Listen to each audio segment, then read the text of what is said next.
Yes, you're with Destination Yori. It is the morning programme going live to the entirety of the world. And we have good folk watching us at the moment over in Manhattan in New York. We greet them this morning. They were through to us earlier on the telephone.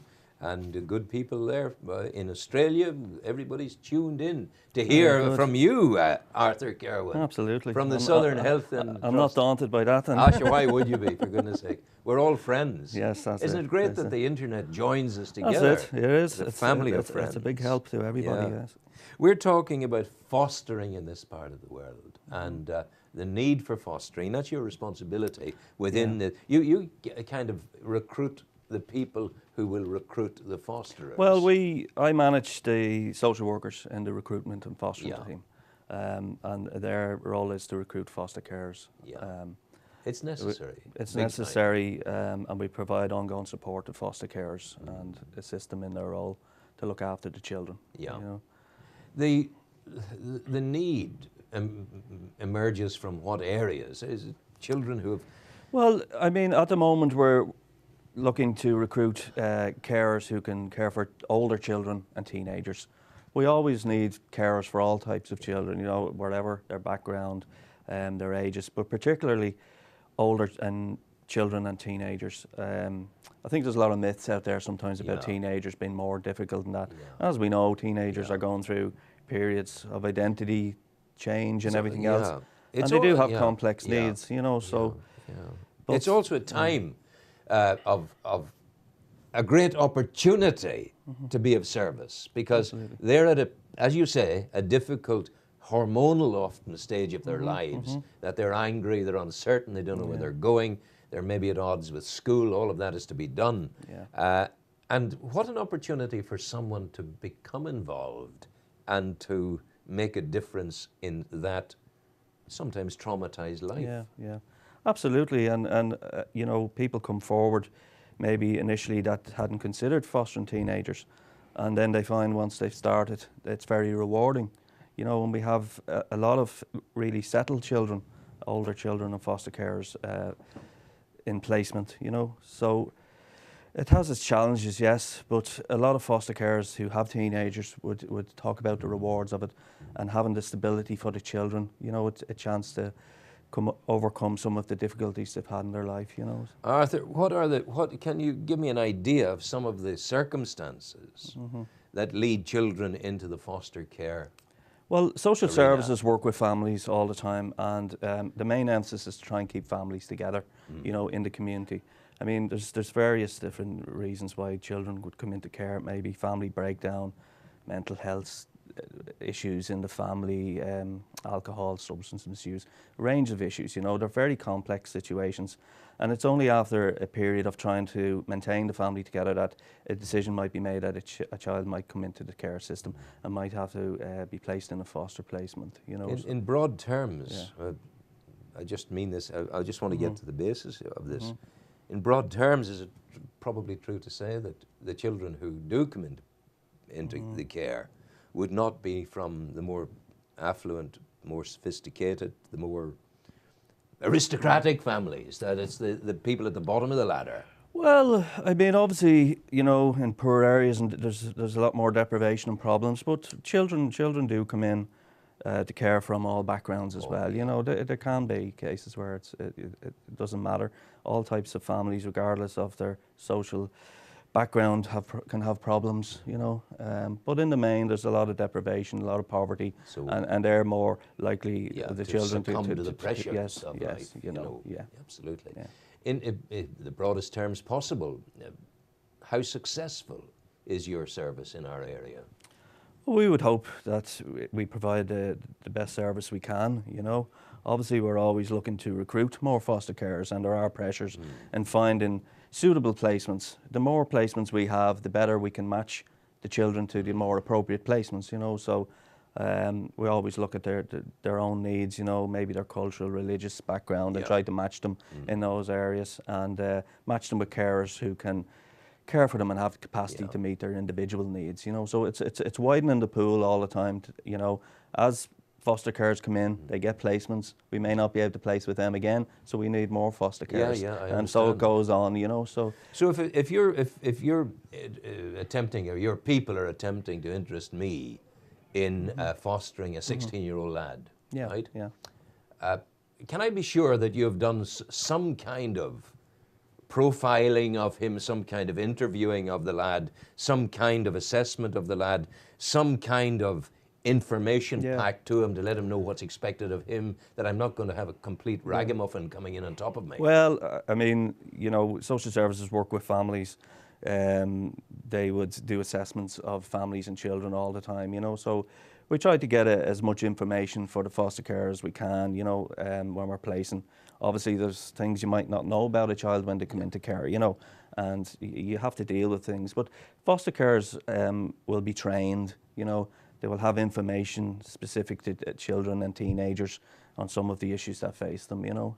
So overall, we try to work along the lines of providing as much information as possible to the foster care, and trying to match the child with the most appropriate placement. That's the main thing. Arthur, at what point, I'm assuming there may be one or two, maybe 3 or 4 meetings between the prospective foster carer and the child who will potentially be fostered. Yeah. So at what point, and does the first meeting occur? Where does that meeting occur? How many meetings might occur before the decision is made? I suppose it all varies. Some children come in an emergency situation. Aye. You know, so we have emergency foster carers, and we're always trying to recruit emergency foster carers. And in those situations, we might not know everything about the child. We social service might get a phone call.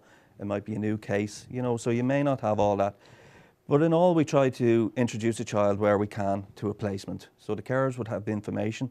We'd maybe set up a meeting with the foster carers and the child, usually in their home, because that's where the child wants going to come and live, you know.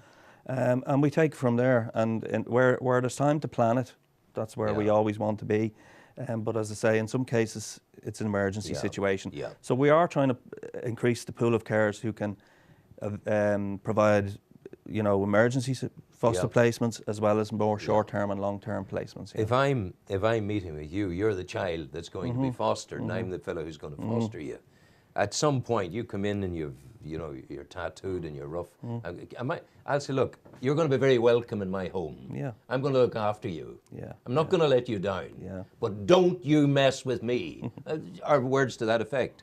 Well, I mean, we have to make them welcome, and I mean, sometimes it could be, you might have to set rules and boundaries, and we all children need tough guidance. But in the main, it's about welcoming the children into the home. You don't want to put them off from the start. You want to say, you're welcome here, you know, introduce them to the room, let them feel at home, you know, let them feel at home, show them around.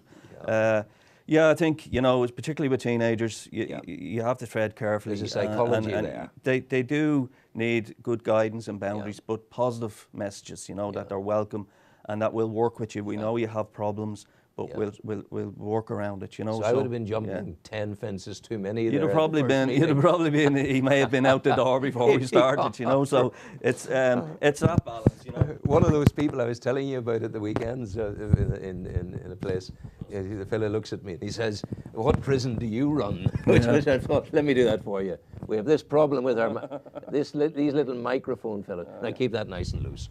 This pulls out on me as well. But in essence. Now let's look at some of the myths of who can foster and who cannot foster. I'm 71. I'm too old to foster.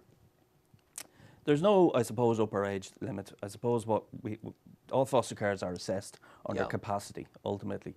I mean, if you know what we want is people that's healthy, fit, to be able to undertake this role. You know, there's no point in people coming in if they're not fit for it. No, they must. So part of the assessment of foster carers, we would look at all those things, such as their age, their their health and that. But there's no upper age limit. We do have. That's good to hear you say. We do have a lot of older foster carers because we're now talking about Positive Aging Week. Absolutely. I think it's one thing and an important thing to assess people's health and strength and ability to do it, but not to say you're 71, you're not allowed to do it. Absolutely not. We have foster carers well over 71. That's good. They've been going a long time, and in fact, if you look at people of that age, maybe have raised children, have raised grandchildren, and they have a lot to offer. A lot to offer. A lot to offer, a lot of experience, and probably more relaxed about life at that stage, Oh, and more understanding of the problems. Arthur, you know, I can tell you, chill factor is very high in my life. Yeah, yes. That's Well, there important. You can you go are. there. But we look at, what about single parent families? All people are welcome to apply. Single Yeah. parents, people that are on unemployment benefits. Yeah. So long as you know, they do go through a rigorous assessment process, and they do have to attend a skills to foster training before they start.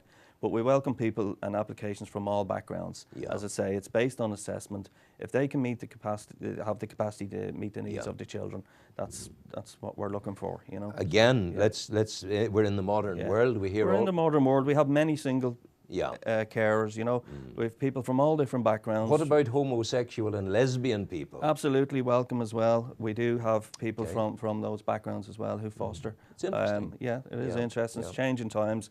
But, you know, all people are welcome. We have, as I say, we have an information evening tomorrow evening in Tesco's. Yeah, Tesco's are great, aren't they? Well, they have that free community room, which is a help Yeah. for anyone in the community, you know. Absolutely. But, you know, so we're running that tomorrow evening from 7 to 9. All are welcome to come along. Yeah. There's no pressure on people. It's just about getting information and considering whether foster might be right for them. They may not decide then, they may come back to us. But we find that most people who do come to us in the end and foster have been thinking about it for maybe 2 or 3 years. You know, they see things in the news, they see programs on TV, and eventually they come to us, and we, you know, they a lot of them go on to become successful foster carers. You know. It is a totally selfless bit of Yeah. business because you're giving of yourself. Well, you are. It's full time. It's in your own home. You know, it's okay for most of us can go to work. We leave work behind. We go home to our own homes. The foster carers, you know, the challenge is you're caring for the child 24/7 in your own home. You know, so for all the rewards that's in it, there's also challenges in it. You know, These people who foster, they're very special human They beings. are very special. I've worked with many foster carers over the years, you know, and as I say, they're from all different backgrounds, you know, but the commitment to the children is really there, you know, and the challenges they have and the stories, you know, and it's fantastic that people are able to come forward and share their lives with children, you know, and welcome them into their homes. There's a huge satisfaction in that. And it's great, particularly in the Newry and Mourne, Craigavon, Banbridge, Armagh, Dungannon areas. That's the areas we cover. You know, there's some really, really great committed foster carers. You know, But as you say, you need more. And we more need and more more. constantly. You As I need a say, big pool. you know, we have to have a wide pool because one children come in if they're placed successfully. Maybe that's it. Then they may stay there a long time, and that foster carer may not be able to take another child. So you know. That's good. The child's settled, but we need another foster carer for the next child. So it's constantly, and we do need people who can, particularly for older children at the moment, and children, teenagers, children with disabilities. You know, children with more complex needs. Hold those thoughts for a moment. I'm with Arthur Kirwan of the Southern Trust. We're talking fostering. Back in a moment after this music. Well, we're almost there. We're cantering towards the end of the show at the moment. We've been three hours with you this morning. In studio now is Arthur Kirwan of the Southern Trust. We're talking fostering. And tomorrow evening in Tesco's, you can come along and hear about the whole process and the whole need for, the whole satisfaction of the business of fostering children in our community. And this is the start of an important recruitment campaign, Arthur. Yes, yes. I mean, at the moment we are trying to recruit more carers, specifically for older children, teenagers, and carers who would have capacity to care for children with disabilities as well. But at the moment, that's where the highest need are. Obviously, we need foster carers for all children, but that's the greater need at the moment. You know, we need to have children placed in settled homes, you know, where they can have a time out, maybe from their family, to reassess where they're at and get support to move on. I suppose I should ask you, what happens to the child if you don't have enough foster parents? Where does that child end up? Well, in most cases, unfortunately, if there are situations like that, a child may move from place to place, you know, initially till we do get maybe a more settled placement for them. Thankfully, that doesn't happen as often, you know, but because we are constantly recruiting. But as a child comes into a placement, that may be that placement gone. So we do need more foster carers all the Absolutely. time. Foster carers can retire, you know, so there's a turnover of foster carers regularly. Yeah. So that's why we're always trying to recruit new foster carers. And I think it's good that I think we're trying to emphasize for you folks this morning that this is a very, very central and pivotal and thoroughly rewarding activity of volunteering within the community. These are children very, very often who have been down on their luck. They have problems that they're coming from and emerging from. And if you can be there in a loving home with the support of the fostering authority here in the Southern Trust, you can do a mighty, mighty thing for children who need help at a particularly crucial moment in their lives. Absolutely, yeah. And I have to say, there are a lot of children who return home, you know, after a successful period in foster care. They have a chance to have some stability. Maybe their parents are going through difficult times, you know, and a lot of work can be done with parents, and the family situation can be resolved. And so there are good outcomes for children returning home. In some cases, that's not the case, and children may have to stay in foster care in the longer term. So we are looking for carers who can offer short-term placements and longer-term placements for children who need it. You know. There's no point in us trying to go into the fine detail now, but certainly tomorrow evening, what time in Tesco? It's at 7 o'clock in Tesco's in the training room. Tomorrow night. Tomorrow night, Yeah. and that will be a chance to come along. It's pretty informal. There'll be a social worker there from the recruitment team, and they'll be talking in general about foster care, the needs of the children, and the recruitment process for foster care. So anybody expressing a wish, considering fostering, should come along, just even to get more information on it. Most of our foster carers, when they come to us and they're approved, they'll have said that they've been thinking about fostering for a couple of years before they actually made a step to come forward. So this is an opportunity to come in and get more information on it. The notion may already be in your head, and tomorrow night. You have other information evenings occurring as well. Well, we will have, we'll be publishing dates for them upcoming on the Southern Trust website. There'll be dates coming up. What we're aiming to do is have an information evening every month in the Southern Trust area, which will vary in the different locations. So we'll have Newry and Mourne this month, Craigavon, Banbridge, and Armagh and Gannon, and they'll vary over the next up to May next year. So we'll repeat for people. You know, there's no exclusion. The only requirement is that you are compatible with the task that you're taking on. Well, that's it. You know, obviously there's checks done with foster carers. There's an assessment, you know, and that will look at their accommodation. Obviously, you know, that they have the suitable accommodation, that they have suitable skills. You know, a lot of people don't realise they have suitable skills. A lot of people that have parented themselves will have skills in looking after children. Obviously, that you are healthy enough that, you know, we would have a duty not to have, you know, impose something on people where they wouldn't feel their health would be affected by it. And obviously there's normal checks such as Access Northern Ireland checks, referees, you know. But there's nothing to stop. Age isn't a bar to it. Age is not a bar to it again. We're repeating maybe what we said at the beginning of the interview. No bad thing to do so now at the end again. Single parent? Absolutely. Anybody, parents, single parents, you know, people from heterosexual, homosexual background, all's welcome. You know, their economic circumstances, people that are on income support should come forward, because the thing is, allowances are paid for the children, so people shouldn't be out of pocket that want to foster themselves, you know. It's a huge thing you're doing, and you have a team around you. You manage the team of the recruitment team. There's a recruitment team in the Southern Trust, and then there are the family placement teams who support and assess the foster carers. You know, so foster carers will have ongoing support. They will have access to training. They will have a nominated social worker, a supervising social worker who will support them in the placement, and all the children will have their own individual social worker. So there is a big support package, and training, constant support. There's a 24-hour helpline, big package of support around foster carers. You know, you can be, if the notion is taking you in this direction, you can be part, an integral part of a very important team. Absolutely, absolutely. You know, and It's vital. that notion of, Yeah. like, how many other things have you out there? You have all kinds of things. You have the St. Vincent de Paul, you have the Salvation Army, you can go and you can help. You have so can many, do all of that. yeah. You have so many organisations helping families in need, you know, and social services, the childcare teams will be assisting families to stay together. I mean, that's the main thing. We want families But to that's stay a together. glorious thing. That's an almost sacred task, to assist a family stay close together, by giving the parents, the natural parents, a bit of a break so that things can settle down. It can be, you know, as a break to try and support the family, and hopefully the family will get back together. And there are a lot of children that do return home. Unfortunately, in some cases, you know, the difficulties in the family are too great that the children have to remain in foster care, you know.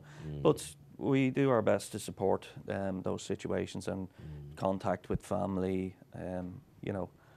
But the idea of the information evening is marvellous. You can go and you can do that and find out, because there's no point. You'll not pick up everything sitting here with us, listening to us and watching us, but you can certainly know if you go to Tesco's tomorrow night. Tomorrow night, 7 o'clock in the training room. 7 o'clock, the training room, and find out about the possibility of fostering in our area. Yes, absolutely. Arthur All Kirwan, welcome. you've been a good man. Thank you. Thank you very God much. bless you. Thank you very You're much a good for the one. interview. Thank you for joining us. Foster care in our area. And that's the programme over for today, can you believe? I'll be back again at 7:30 in the morning, God willing. Inshallah, alhamdulillah. Those are just to show we're multicultural. All here, welcome. You see. So we're there in the morning for you again. Don't forget what I often would say to you. When you've done your best, whatever task you've taken on, and feel you can do no more, don't sweat the small stuff. Chill. And lay your head in your hand, as my African friends would tell you, across the big river. Lay your head in your hand and leave the rest to the God you believe in. So go well, be happy, have a good Tuesday. Wherever you go, bring happy with you. And good luck with the fostering. Thank you very much. Take care.